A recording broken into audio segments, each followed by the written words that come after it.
जय जोहार। छत्तीसगढ़ी प्रमुख प्रादेशिक समाचार के संग मैं ललित साहू। प्रधानमंत्री नरेंद्र मोदी हा अवैया 7 जुलाई के छत्तीसगढ़ प्रवास में रही। ए दौरान उमर राजधानी रायपुर के साइंस कॉलेज मैदान में राखे गए 2 ठन कार्यक्रम में शामिल होही। श्री मोदी है कार्यक्रम में जनसभा ला संबोधित करही।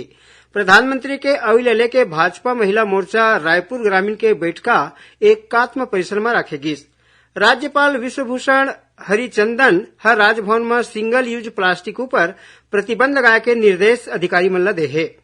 प्रधानमंत्री नरेंद्र मोदी के अगुवाई में केंद्र के एनडीए सरकार के 9 साल पूरा होए के मौका में आज राजधानी रायपुर में नया भारत उत्सव कार्यक्रम राखे गिस। कार्यक्रम में सांसद अरुण साव, सुनील सोनी और विधायक बृजमोहन अग्रवाल शामिल हुईन। आयोजन स्थल में केंद्रीय संचार ब्यूरो के प्रादेशिक कार्यालय रायपुर डहाले केंद्र सरकार के उपलब्धियों पर आधारित प्रदर्शनी लगाई गिस।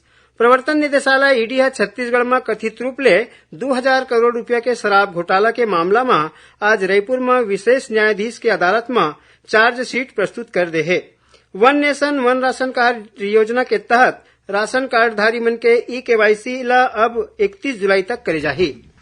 कृषि वैज्ञानिक मन राज्य के किसान मन ला धान बोए ले पहली बीज उपचार और अंकुरण के जांच पड़ताल करे के सलाह दे है।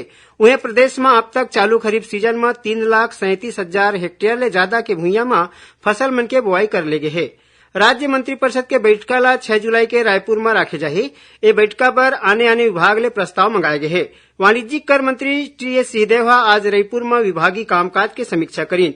बैठका में बताया गया कि वित्तीय बछर में पहली तिमाही में कुल लक्ष्य के करीबन 21% के संग्रहण हुए है।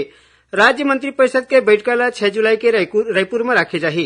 ये बैठका पर आने विभाग ले प्रस्ताव मंगाए गए है और रायपुर के गुढ़ियारी थाना पुलिस 25 किलो गांजा के संग बिहार के एक झीन आरोपी ला गिरफ्तार करीन है।